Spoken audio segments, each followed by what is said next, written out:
It's a great day to be a Coyote. Welcome, Coyote Nation, to another episode of Back to Pack Podcast, where we are going to be bringing you all of your favorite games, memories, and of course, discussion with our fellow Coyotes. As a disclaimer, we have no affiliation to the University of South Dakota. This is a podcast ran by fans for fans. The ideas and comments do not represent the university. Our opinions are our own. Be sure to find us on Twitter at BackToPackSD. With that being said, let's jump in. Gentlemen. Comment section's feisty today. What's going on here? Yo, I was gonna say She did move the computer. Everyone says we're late. I'm seeing 8:30 everywhere. I don't know what's going on here. We were gonna talk about how women's basketball is so back. Yeah, I mean, yeah, we're starting to show off completely different than what we're used to. Yeah, forget football. Let's talk about these Kyle women here. Yeah, that was fantastic.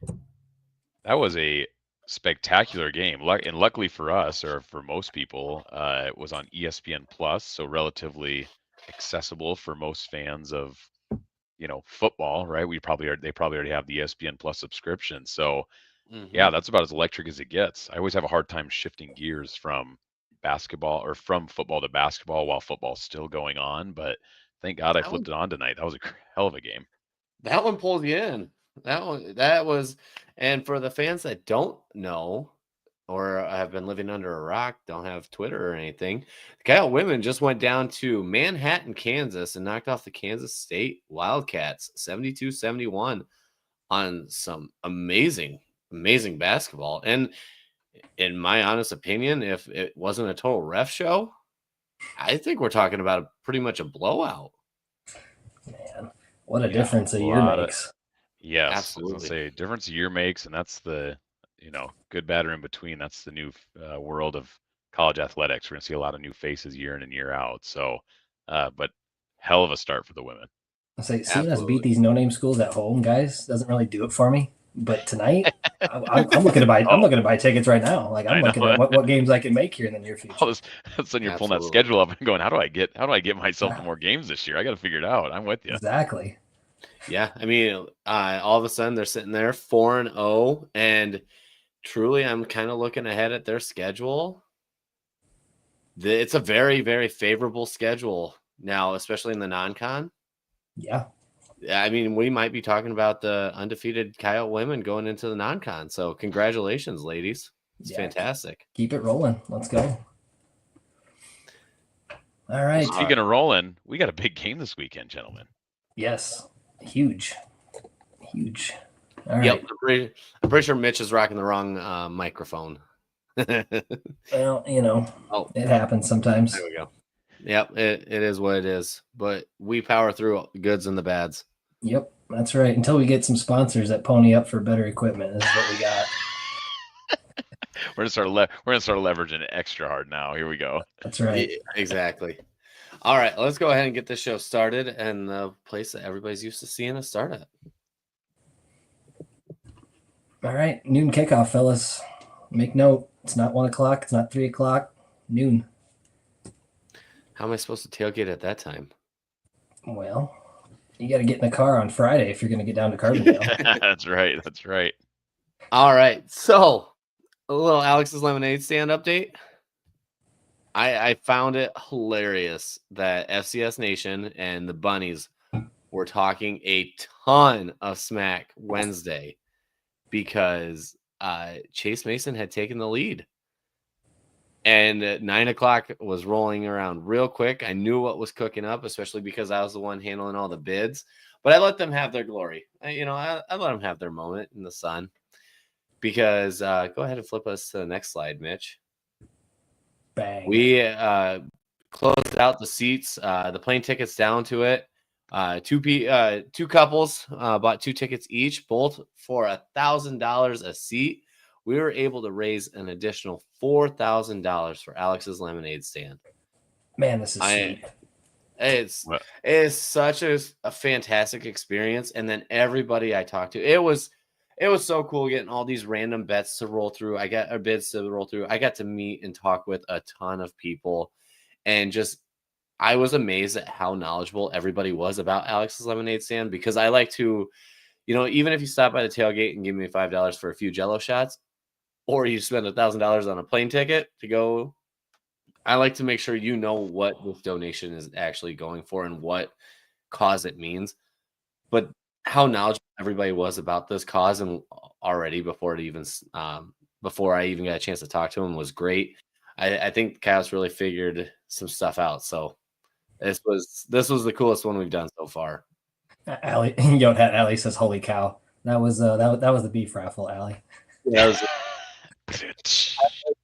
I do feel bad though because we ended the silent auction with items, and I teased that we had something. Then the beef raffle rolled around, and when the beef raffle rolled around, and at the end, I teased that we had something else. Right now, the well's a little dry, so let's just get a home playoff game and let's sell out a crap ton of Jello shots. I'll say this one just kind of came out of thin air. Oh wait, it did. This was joke. Fantastic. Oh, yep. Mitch is on one tonight. Oh God, it's gonna be a long night. Oh man. But no, I agree. I agree with you, Mitch. Look at this. I mean, this is fantastic. Yeah, this is unbelievable. I think the experience alone, regardless of the game, is like again, I kind of called it a once in a lifetime fan experience type situation. But you now throw in the implications of what this game means Saturday. You start to look at the weather for Carbondale looking extremely favorable. Pack the shorts. From a fan perspective. Might need sunscreen. Might need some sunscreen on. I mean, who would have thought in November, right? So this is just like stars kind of aligned on this deal, and I'm extremely proud again of Coyote Nation to come and answer the bell. So two things, Jake. Obviously, thanks to the winners, right? Like I remember you texting us about the bids, like 500, 550, and it was like 650, and then bang, like up to 1,000. But thank you to the university too, right? Mm-hmm. Yeah, and the foundation for letting us borrow this, loaning out these seats. It's unbelievable. I am going to flip back to the previous slide now. The one thing I want to say to everybody. It is driving me absolutely nuts that we are at 20,997. So if anybody has $3 laying around, let's just even that off. But the good news is too, I have done the calculations. I have checked in it. We're still waiting for our match from the silent auction, and we now obviously went over $5,000 raised again on our own note. So there is going to be another $1,000 match coming in. So all of a sudden, we're talking about $23,000, which, surprising enough, that won it last season. Mm-hmm. Do I think 23 wins it this year? I'm really leaning into 25 to 27. Now is where I think it will be. But at the end of the day, I think it's up to like $57,000 total dollars raised for Alex's lemonade stand. It's just unbelievable. Yeah, and Tyler makes a good point here with Can't Let Up. Mason's running an event at Cubby's in Brookings tonight. That's true, Tyler, and I've already looked. He's raised $800. That's not included in my slide here because that is still a running tally. So he's got at least 800 coming. I just got a Venmo, and we're gonna be at $21,000 here soon. So that's perfect. Ask and you shall receive. Absolutely. So shout out. That's awesome. Love it. All right. Great. Let's go to Missouri Valley Football Conference standings, guys. We are in second place. Mm-hmm. And looking at top 25, obviously we've moved up there too, sitting at number 17 going into this Saturday. Man, I don't know who the idiots are that get to vote in on this, but they need to figure some stuff out. Yeah, it's not ideal yet, is it? But there's still 2 weeks to figure it out. 1 for us, 2 for everybody else. And I'm not going to look back through our text because that one is buried in. We talk way too much. But I think we did joke a little bit about the rankings and how UND was supposed to be behind us, SCSU was supposed to be behind us. I think that's what Grant said. Oh. I can't remember exactly. Or you talked about Illinois State, and then we just made this giant loop of swirling nonsense of how the rankings should be because of how every result played out. And I mean, it's interesting. I don't envy them. Yeah, I mean, you look at look at 13 through 21. A lot of bold Missouri Valley team names in that list, and also Lamar. Just to throw a little flavor into that 13 through 21. So as we know, it'll work itself out in the next couple of weeks here. Absolutely. And Yeah. I will say this. I did not realize North Dakota was at 6-4. And now it frustrates me more that they're ranked way They above us. are running the risk of not making the playoffs as well. I mean, there's a bunch of these teams sitting on the bubble, including us, and we're going to talk about that. Absolutely. Well, let's get to the bubble. All right, Grant, take it away. Yeah, I mean that's we're in a position right now to either be on the bubble or take ourselves swiftly off the bubble. So just zooming out for a little bit here, kind of what does a win mean? What does a loss mean on Saturday? Because I think, as we come to the final game, we know what it means. A win puts us at 8-4, and that is a guaranteed we are in, no questions asked. We are in the playoffs. Three back-to-back ranked wins. Setting up for a really strong strength of schedule and strength of record with a win. Mitch put possible top 16. I say absolutely a top 16 team with another win. I'm not the committee. We've seen the committee do weirder things, but in my opinion, I think that puts us probably somewhere, depending on where results come out. I like to think probably around like 12 or 13. I think we could make the case for that with our strength of record and strength of schedule. So that more importantly means that we would host a playoff game. That's the most important thing for fans to keep in mind. Hosting a playoff game. If you were the top 16 team, you get to host a playoff game. Of course, if you're top 8, you get a bye, so you don't play on that Thanksgiving weekend. But to host a playoff game is extremely, extremely important, as we know, for teams that want to try to make a deep run. So that's what's at stake with a win. With a loss, finishes at 7-5. I would say that puts us on the gooder best side of the bubble, if you will. I was going to say good, the good side, gooder. But this puts you on the bubble, right? I mean, there's no guarantees at 7-5. I think, again, if you listen to a lot of national media, a lot of folks agree and with us that they think regardless of what happens, we're in on the playoffs. But we don't want to find ourselves on the bubble with the likes of Illinois State, Lamar. Those are just some teams that you have head-to-heads already with, and you don't want to find yourself getting boxed out because you've played head-to-head. So, I mean, SDSU, UND. I mean, there's a ton of different possibilities here. Yeah, we'd like to be on the bubble with them, right? For sure. But the thing is I don't trust the committee. Number one, Grant, and two is don't leave it to that. Like, don't make that conversation happen. Just go out and win this weekend, and none of this matters. That's exactly what I was going to say, is that you just don't want to leave it up to the committee, because then it's just completely out of your hands. Because they're going to look at total body of work. They're not just going to look at 1 or 2 games, right? And so, like, just thinking of the Jacks, they beat number 2 Montana State. Now, I know it was real early in the season. They're a lot different team. But, again, they look at total body of work. And so you start stacking things up. I don't know, Yeah. But then outside of Montana State, who has the Jacks actually beat? Nobody good. Exactly. So, I mean, it is what it is. I'll tell you what, you get me to that 12-13 seed, and I will put the Yotes up against anybody in those lower bye weeks.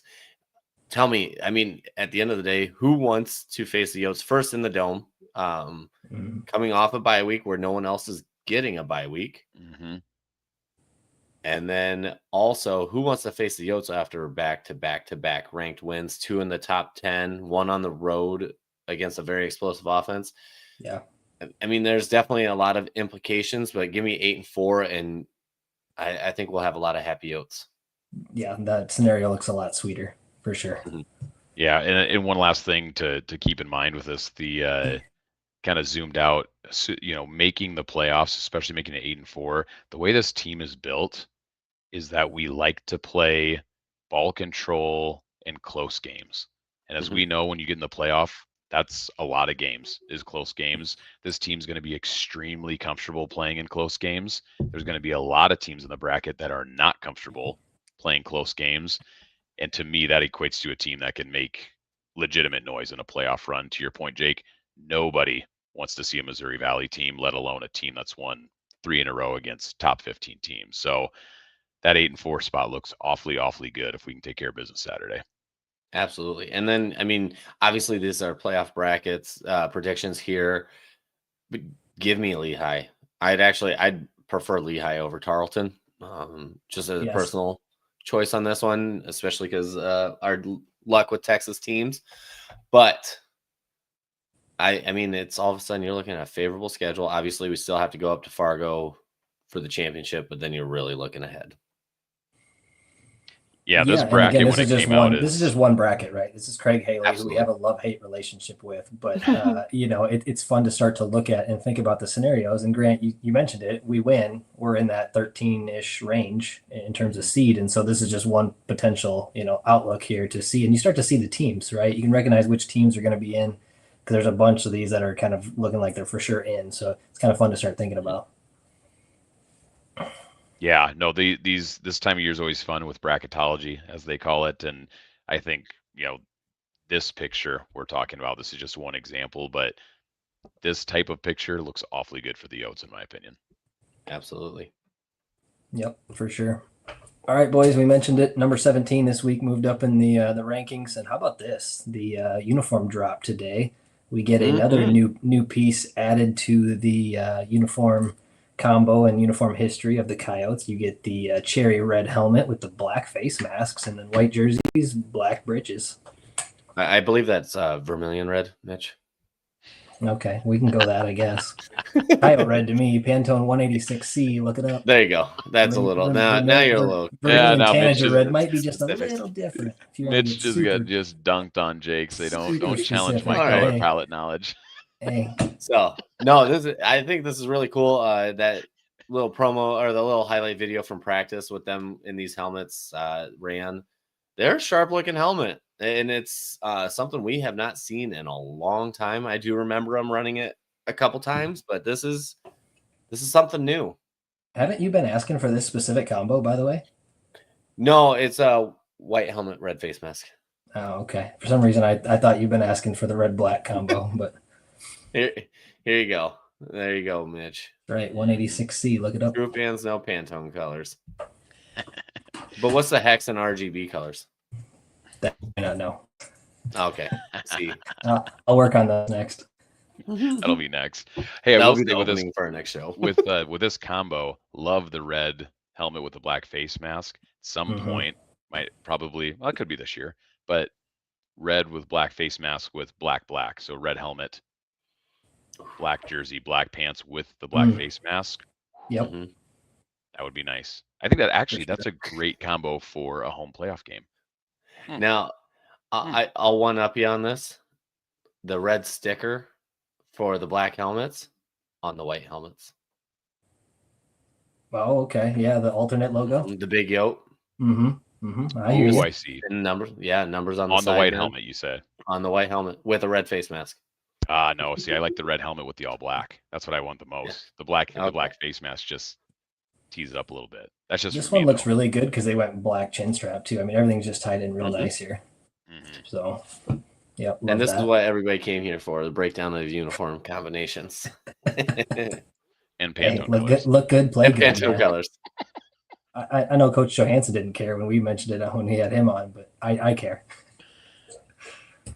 All right, series history, boys, versus the Saluki Dogs. South Dakota, Southern Illinois have met just 10 times, dating back to 2014. Good Lord. Cross-pollinating some Coyotes and Dogs here. With USD leading the all-time series 6-4. Series is tied 2-2 and played at Saluki Stadium. That's in Carbondale.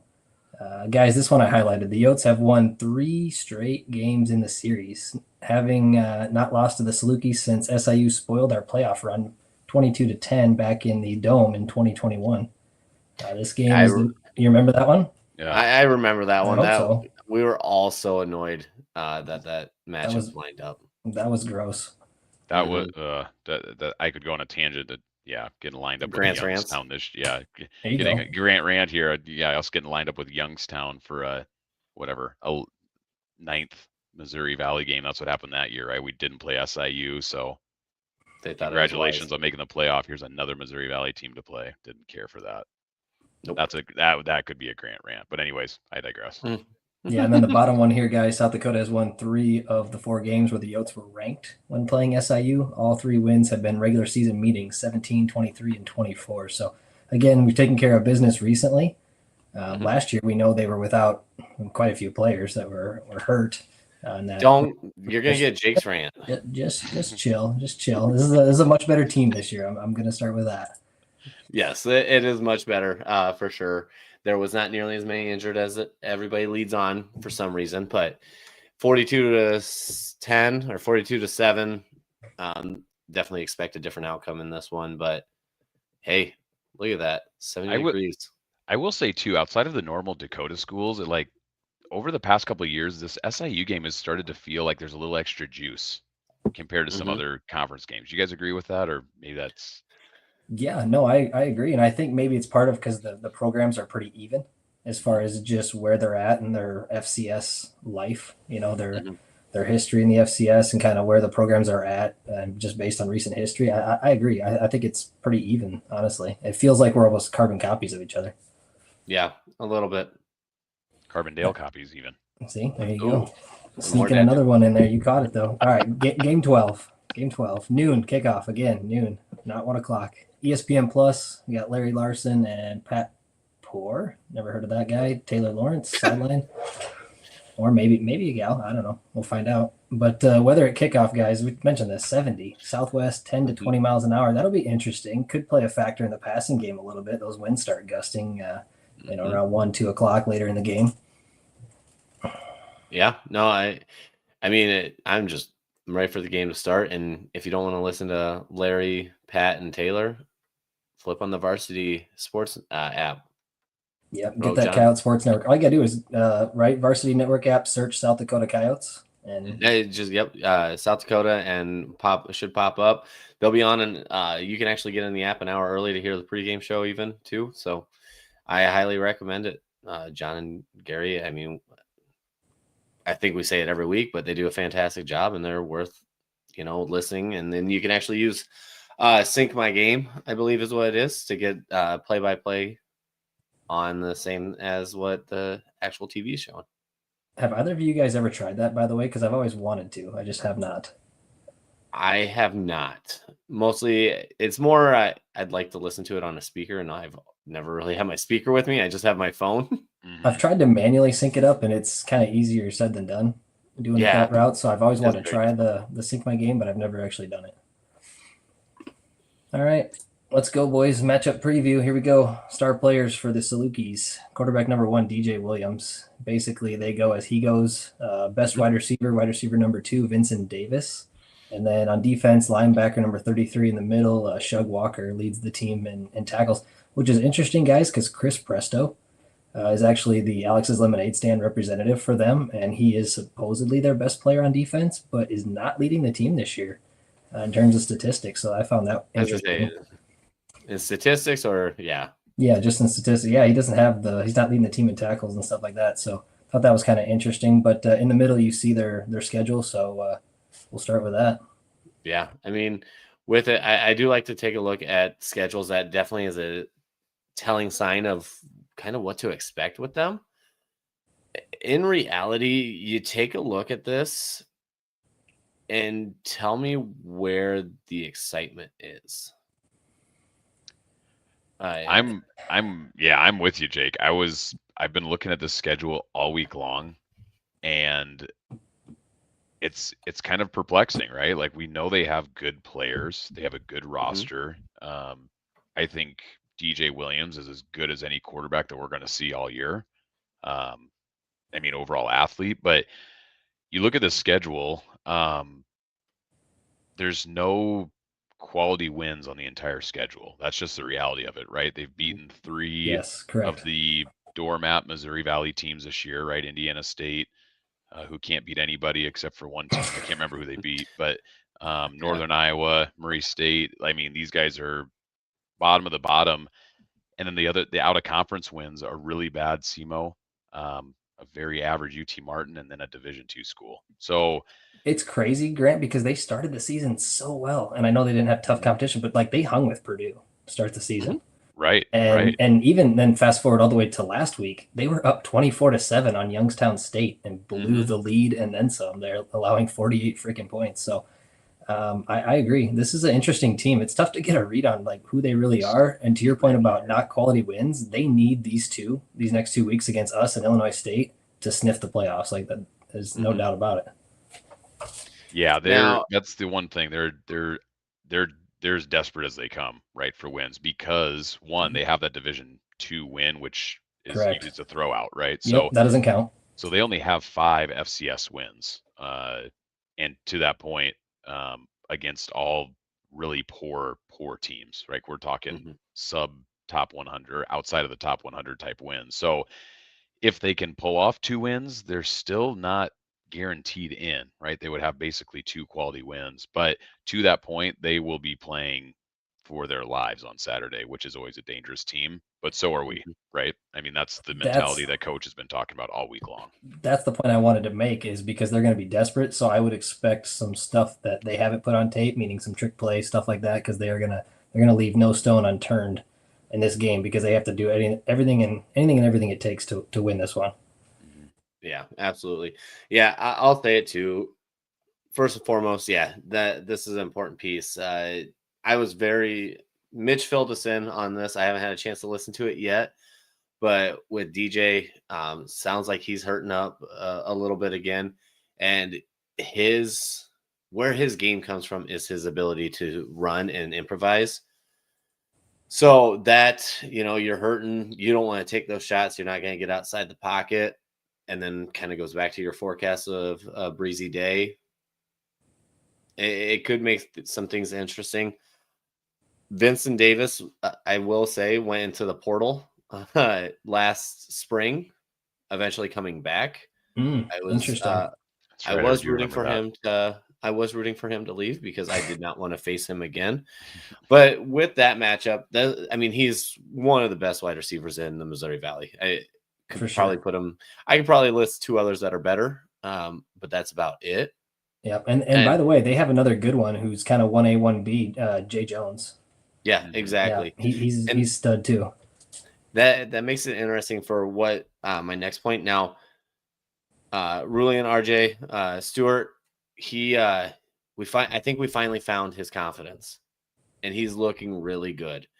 But what I'm curious is when we face teams with those top 1 receivers, we've seen Mikey actually shadow them across the field. Normally, Mikey does work the wide side of the field if there isn't a 1 or 2. So I'll be interested to see. That'll be a matchup to keep an eye on early because I would really love to watch that battle between Mikey and Vincent. Do you have DJ Williams' stats up, by the way? Because I know he leads the team in rushing as well. I was just curious what those numbers are. And 2, I'll say this, since you're talking about defense, Jake, is will we have a dedicated spy on him? If it maybe from play to play, like maybe, I don't know if it's say 3rd down or whatever, so he can't scramble and get the easy first down, or do we spy him literally every play of the game? Are you thinking it's situation by situation, or do you think we have a dedicated spy on him every play? I think it kind of goes as the game goes. Okay. Especially with this news with him being banged up, it does come down to he potentially won't be leaving the pocket nearly as much, and then that definitely plays into our favor of coverage. What I do think is if he is banged up, hobbled, slowed, you may see some early timed blitzes where we get creative on that part just to get him thinking about how sore he is. So it's definitely some stuff to keep an eye on. But if you start seeing him get out of the pocket early and often, you'll definitely see a Gabe Hardman, Matt Walsh kind of game where we're running a spy across, just making sure we track him properly. And I'll be honest, Nate Ewell has done a fantastic job as well when running spy. Those two guys have elevated like the last couple of weeks. Like an entire defense has elevated the last couple of weeks. Like that's very noticeable to the eye test watching the games. But like you zoom in a little bit more and you look at specific guys, like those 2 really stand out. But I mean, as a whole, really, Mitch was spot on when he said Southern Illinois goes as DJ Williams goes. And recently, over the season, he is just at 3,000 total yards of offense, 14 rushing touchdowns, 18 passing touchdowns, and only four interceptions. Yep, exactly.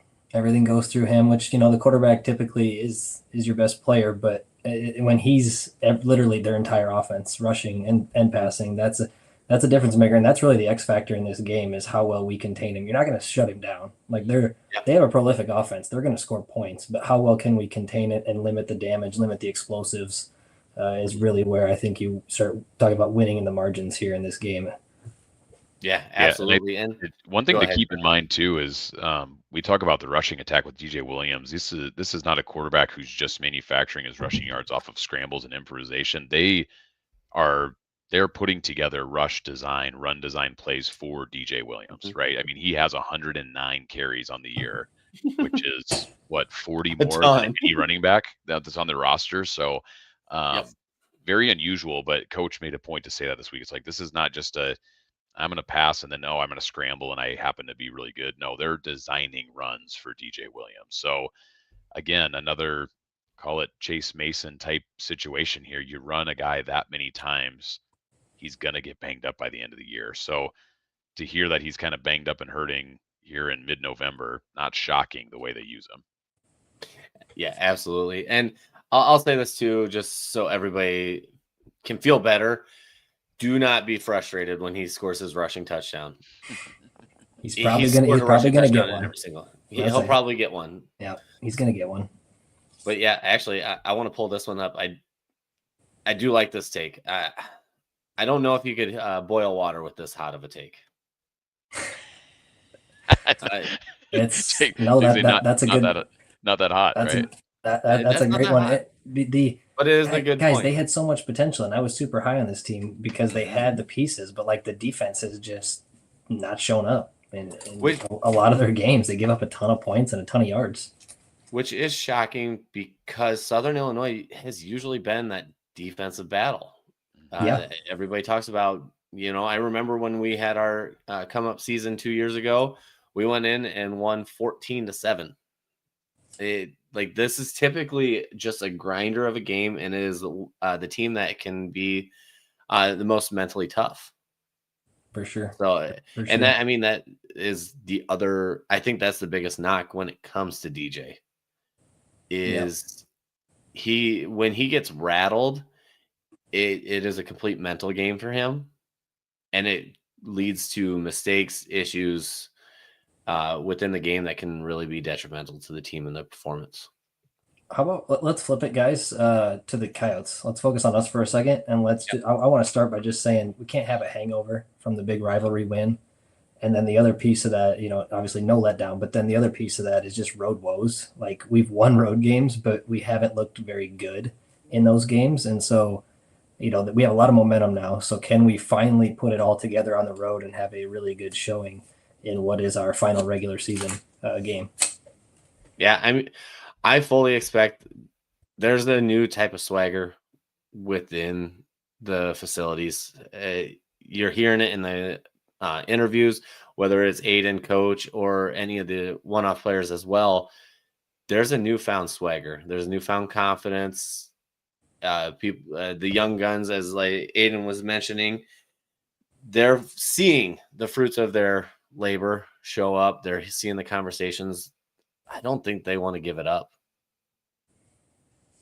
Yeah, I agree. I think whatever happened after the Illinois State game kind of flipped a switch in this team, especially the defense, to Mitch's point. Like this defense the last 2 weeks has looked wildly improved and different. The old saying is defense travels well, right? So I think that's good. Good for this road game. I want to see that translate in the worst way, because I think, to Mitch's point, sorry, I wasn't ready for a Lem Wash sighting, but keep going. But to keep going, I think that's one thing that we can do on Saturday that will really frustrate Williams, is that our defense is going to do the classic bend, don't break, not give up explosives, and our offense is going to ball control. If it's up to us, we'd love to win a game 10-7, right? I think we play that game well. We're equipped for that type of game. They are not, right? Their defense has showed us that they're not. Their offense wants to go, go, go and score points. So if we can do that, and I have a feeling we'll be able to do that, I think their offense is going to get extremely frustrated sitting on the sidelines watching way more than they're accustomed to. Absolutely. And with the defense of high caliber of what we're playing at, those frustrations that want to go, go, go can lead to 3 and outs. And all of a sudden now you're back on the sideline watching a 6 to 8 minute drive. Even if points aren't there, we're going to make sure it is 6 to 8 minutes and that clock cooks and cooks on them. So yeah, it'll be interesting. I think the just one thing keep away with LJ, hand it to LJ and he just runs around holding the ball. Just yeah, I mean, yeah, that's kind of what it is. But I'll say this too. The one thing I'm really going to look for as well, I know we already touched on the linebackers on the quarterback spy run game situation, but I would like to see a step up in the pass coverage from the linebackers. That's probably the only knock I can really find on the defense right now. And if you got to find something, you got to, talk about it there. But if we can get the solid communication between it, because we did see a few miscues against State on the linebacker pass coverage, we tighten that down. I mean, you're looking at 10, 13 points by Southern Illinois. Yeah, and so speaking of their running backs, we were talking about, DJ likes to run and they run with him a lot. Their running backs don't produce a ton, guys, but we would be foolish if we didn't mention this. And Lem Wash, the Yotes quarterback turned Saluki running back, he has produced a little bit for them. They use 3 or 4 different running backs, so they don't have a ton of stats. And again, they don't get the ball a ton either. But he has 2 rushing touchdowns on the season. And I think last week? I think it was last week. Just last week had a receiving touchdown as well. Touchdown, so wide open down the sideline. This is just an interesting kind of a story here that he was a Yote back in 2023 and now finds himself on the Salukis. Yeah, I believe he was 3rd string quarterback on the depth chart, if I remember at the time. So when I was scrolling through the roster, I had to do a double take there. I said, wait, Lem Wash, that's a name that's one, a unique name, and 2, one that we recognize. So I mean, a heck of a find. Little fun fact for us. Yeah, fun fact for Coyote Nation. I want to go to the comments real quick too while we're here. Yeah. Ray, no coach penalties this game. Agreed. That would be 3 games in a row if that happens. Let's not do that. And then he's coming in here too. LJ 150 yards. Ray, I think that might be a little bit low actually, and that leads me right into the next slide. Looking at their rushing defense, they are 113th out of about 126 teams in the FCS. The other teams that we've faced, guys, that have had a rushing defense that poor, LJ's went for anywhere from 200 to 303. Yeah, this you talk about statistical matchups. There's a lot to like for USD in that regard, and the one that sticks out like a sore thumb is rushing defense for SIU. Man, it really just plays well into our strengths, especially when you think about hitting a road game. Being able to run the ball, control the ball, keep DJ Williams off the field, like I mentioned earlier. I really like that. I have to imagine that SIU is going to do everything in their power to contain LJ, but good luck. No one's done it yet, and everybody knows who LJ is at this point. So Good luck to you, Salukis, but I have a feeling you're in for a long day with LJ carrying the rock. Jake, is this a game where you don't care how many carries LJ gets, knowing he's going to have a week off? Like, do you ride him for 25, 30 carries if that's what it takes to win this game in a grind it out, keep the ball away from them? That's a good question. I still think 25 is the cap, especially with – I'm curious because obviously Carson Fletcher was not there as much as we're used to seeing. That was interesting last week. We didn't see him a ton. So I don't know what's going on with that situation entirely. Obviously, we're at the last game of the regular season. People are going to be banged up. So hopefully it was just something. Maybe it was game flow, and they felt good with Reed Watkins out on the edge instead to work with the lacking linebacker talent that State had due to injuries. Maybe that was their focus, but we'll see. I do think we'll see Carson around that 7 to 10 carry range if he's a go. Yeah, or some combo of him and Reed. I agree. I'm curious if we get late in the game and it's tight, are we just going to ride LJ to the finish line, so to speak? Mm-hmm. I mean, you go as he goes too. Yep. I think Coach definitely knows how to feather the gas on that one, working with LJ. Obviously, if LJ could, he'd carry the ball 40, 50 times in a game. Oh, for sure. He'd ask for that. And you know what? He'd come off the field bouncing like the madman he is after that game without missing a beat. A big old smile on his face, too. Absolutely. He is not somebody I would really worry too much about in the sense of carries and whatnot on that. But I do think they kind of cap it around that 25. Okay. And just to reiterate, too, their offense, it's kind of strength on strength here. Their offense, guys, 17th. And our defense 41st, which we know has been continually getting better and better. So I would say we're much better than 41st. Obviously the stats are skewed a little bit with a couple of our games that were blowouts, very lopsided. And so the numbers got kind of wonky there, but we have a very good defense, probably top 20 at this point. And so I look at that as like strength on strength. So that's going to be a key in this game. And then like we talked about, the offense, the rushing game, our rushing game 27th, their rush defense 113th. So that is a complete mismatch there. And I mean, just complete side note, just comparing the logos there, I like the dog on the left in the fight. Absolutely. Looks way better. No doubt about it. As the wife says, she likes to make fun of the Salukis because she calls them the lady dogs. And she also says it's the type of dog that looks like it's allergic to tap water. So this is true. Fair. Very fair. Mm-hmm. All right, guys, just a couple other quick hits real quick. You can see Aiden's stats here as his completion percentage continues to climb. Look at this is against Southern Illinois, by the way. He has historically done really well against them. And so that's of note. And then Caden Crawford, transfer defensive lineman from Iowa that we all know, he has been tearing it up these last couple of games. And then obviously LJ on the right side, ton of LJ stats there. We've talked about him a ton, but he continues to lead from the front. And like you said, Jake, we go as he goes. He sets up a lot of what we do offensively. So look for a big game from him on Saturday.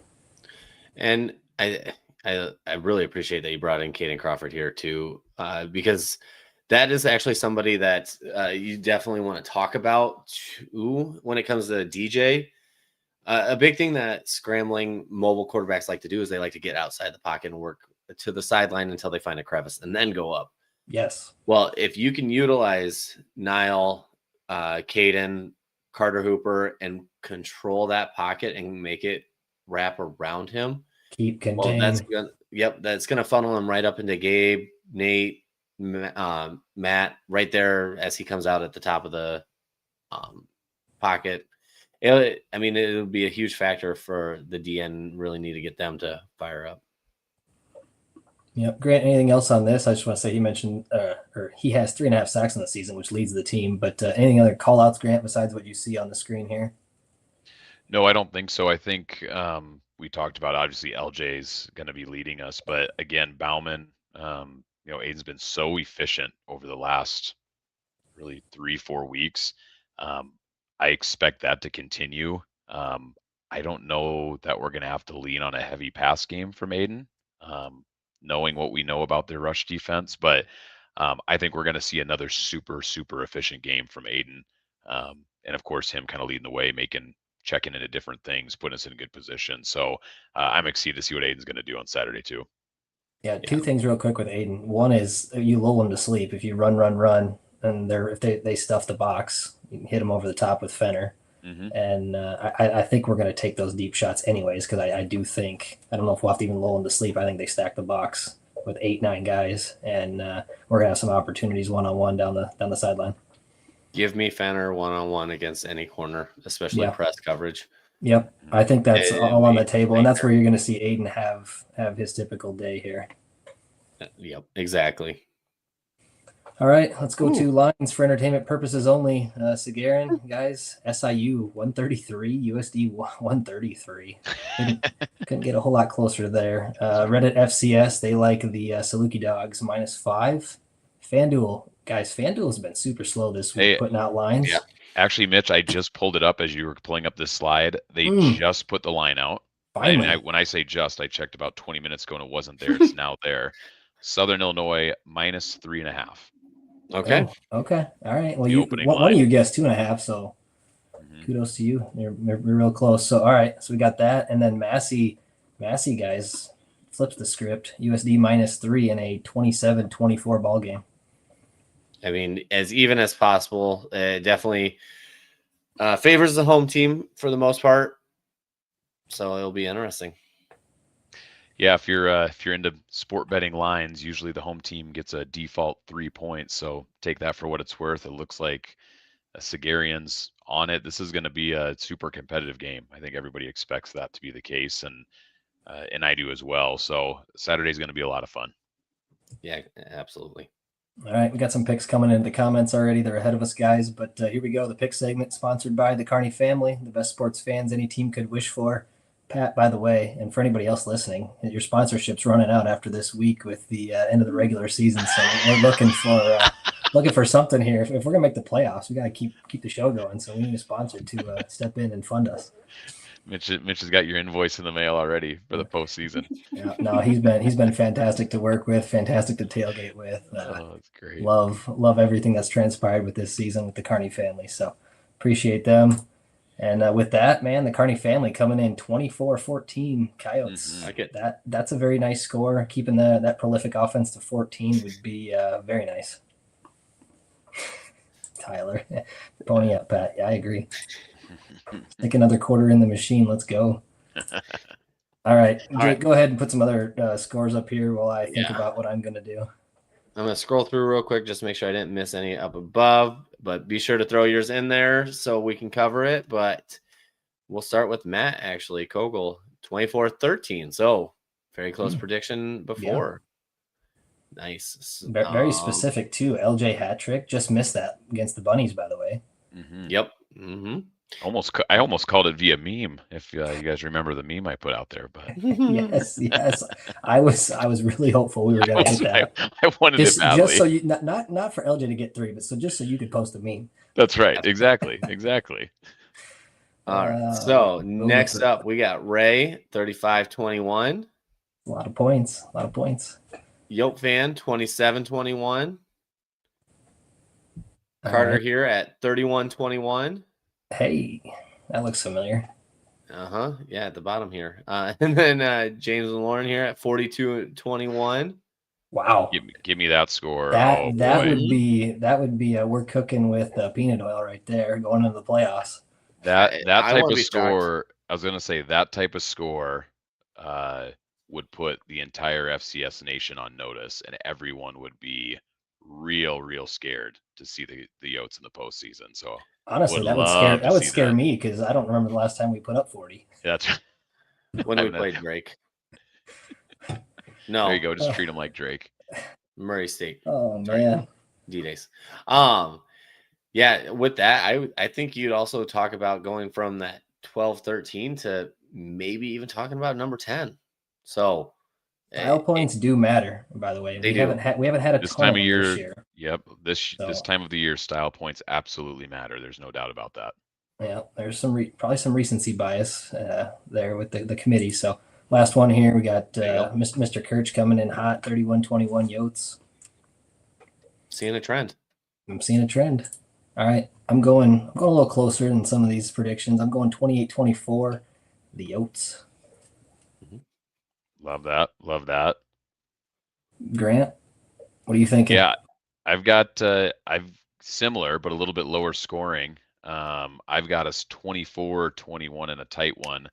I will say my one message to the fans out there, whether you like it or not, we do not want to shoot out against SIU. I think the lower the score, if it was up to me, my dream score would be about 13-7 because I know that we thrive off a game like that. I think we're going to score more than that just because we've got LJ, but I think we'll get it done, but I think we keep it low scoring. I also think this 24-21 score that I'm predicting, which is obviously going to be the final because I predicted it, but because this type of game will feel like we're in control the entire time, and we'll kind of look up and go, geez, that was closer than we thought, but really in control the whole time. So that's my hope. All right, and to all the people watching, listening, I will be sure to throw these wet blankets in the dryer when the season's over. So,